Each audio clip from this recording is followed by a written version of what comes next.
So you're saying Flash is stronger than me because he's fast? Yeah, his body's basically indestructible since he can survive his own acceleration. Okay, well, I'm almost as fast and I don't even use the Speed Force, so clearly I'm better. What's the Speed Force? It's the reason why Flash doesn't disintegrate every time he runs. Next question. How do we get rid of the Speed Force? It doesn't matter. I'm way stronger than Flash, and everyone knows it. Superman, he could rewind time and erase you from history. Okay, but you know that Flash is an idiot, right? The calculations didn't account for that. Yeah, it's times like these I'm glad my powers make sense.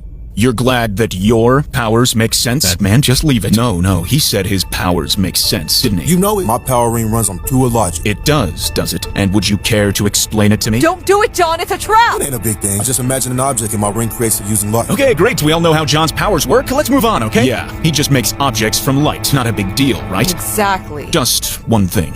You know that light is massless, right? I fail to see how this is relevant.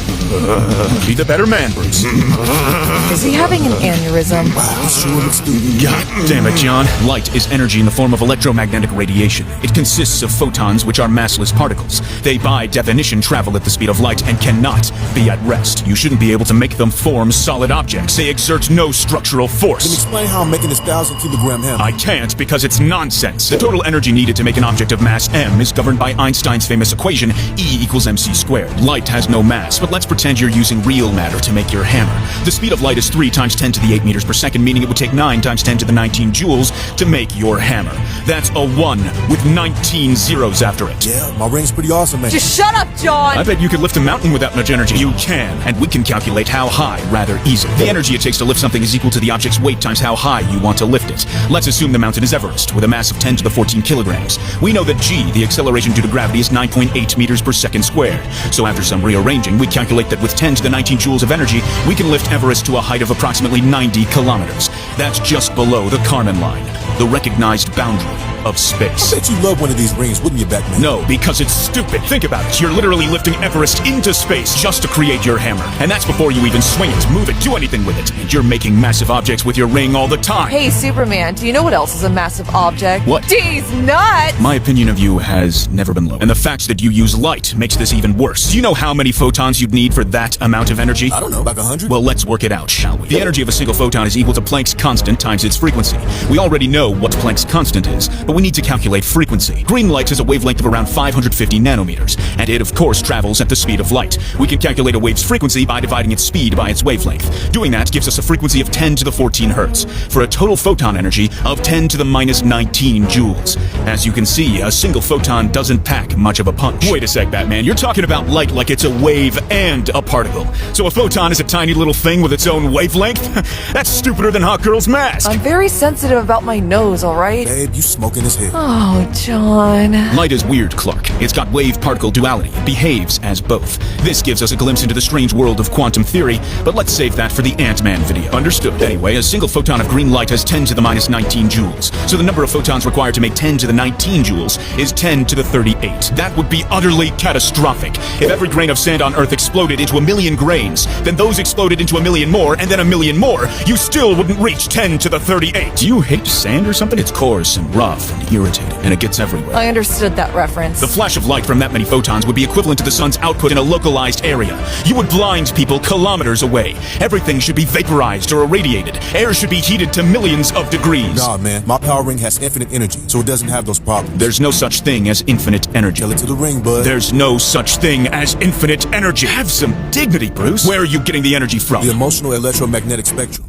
The what? Specifically the willpower frequency. Please just tell me it's magic. It ain't magic. I would feel better if you just said it was magic. It's science, bro. No, it isn't. Emotional electromagnetic spectrum. What does that even mean? You're dressing up fantasy with science just to sound credible. Looks like someone's tapping into the rage frequency. Damn, I love you. Your ring is bullshit. Just admit it. Bruce, please relax. He's saying his ring has infinite energy. I know. It can't have infinite energy. Yeah, it can. No, it can't. An infinite energy source is impossible for several reasons. But let's turn again to Einstein. This is Einstein's field equation. It's the core of general relativity. It describes how energy bends with space-time. Batman, this equation is scaring me. Don't worry, I'm just going to explain it with words. Space tells matter how to move, and matter tells space how to curve. The equation describes how energy and mass wrap space and time, and how that wrapping creates what we feel as gravity. Batman, I'm still scared. Look, the important point is this. The G on the left is the Einstein tensor. It describes how space-time curves. The T on the far right is the stress-energy tensor. It describes the energy in a region of space. Now, if lanterns Lantern's ring has infinite energy,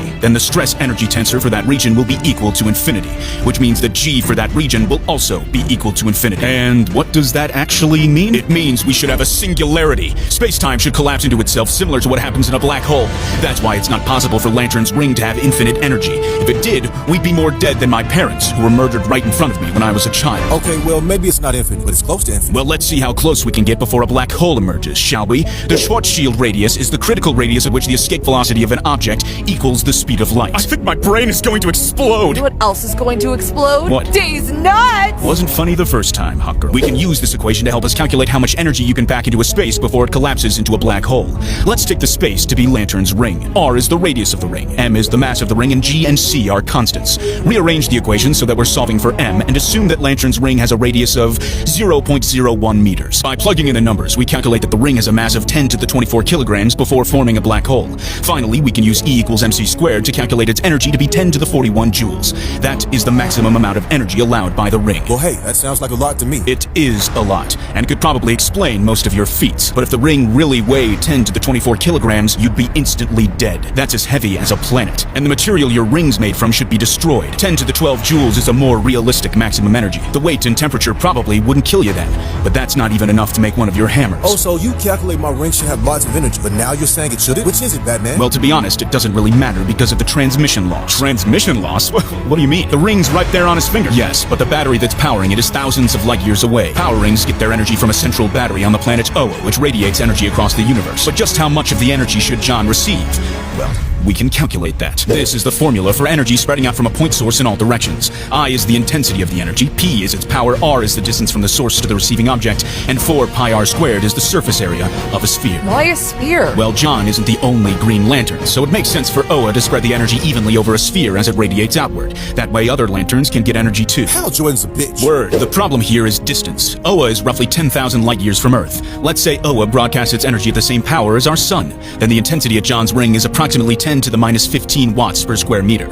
Assuming again that the ring has a radius of 0.01 meters, then its surface area is equal to 10 to the minus 4 square meters. The power the ring receives is equal to intensity times area, which gives us approximately 10 to the minus 18 watts, which isn't even enough to power a wristwatch. What the hell are you talking about, Batman? If the energy is infinite, then we have a black hole.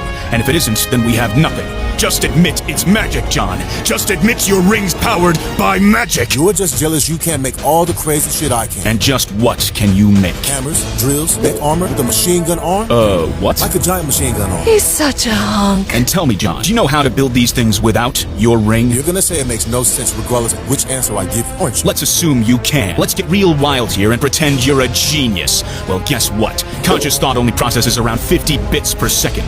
Your Iron Man suit ripoff, legally distinct, would require at least 1 gigabyte of information. It would take you 5 years of constant thinking to build the suit, not seconds. Will I just tap into my unconscious mind? You can't consciously tap into your unconscious mind. If you could, then it wouldn't be your unconscious mind. And you wouldn't even want to. You'd go limp and piss yourself. Batman, please have some class. And if you don't know how to build your objects, then Oa must be transmitting the information to you. But much like with energy, not all of it's going to reach you. There's going to be transmission loss. And how does your ring even store information? And how does it even know what you want? Like if you think, I want armor, but your ring has thousands of specs of armor, then which does it choose? Listen, man, you're overcomplicating. My ring's smart, okay? It's a universal transmitter. How can it possibly be a universal translator? Languages aren't a static thing. They evolve. Slang, memes, sign language, braille. I could make up my own language right now. How would it know? When translating something to English, does it pick Old English or Modern English? Whatever the user wants. It can read minds. How the hell does it do It that? interprets the user's willpower. So you're saying every thought is connected to willpower. I need to eat food. I need to go to the toilet. How are these connected to willpower? Is this a lack of willpower? Are we even using the same definition of willpower? Of course we are. A frequency in the emotional electromagnetic spectrum.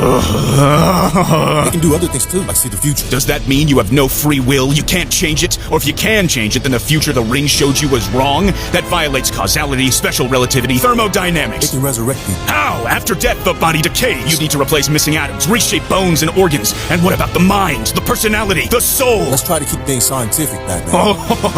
It also has its own pocket dimension. I put bad guys in A it. region of space-time with its own volume, time flow, gravity, light. Do people age there? What happens if they die? How do things enter and leave? Just take a deep breath, Batman. It's just So stupid. I know, champ. I know. Hey, it ain't all good news. I gotta recharge my ring every day. You have to what? Every 24 hours it runs out of power. Gotta recharge it. Your ring, which has infinite energy, needs to be recharged every 24 hours?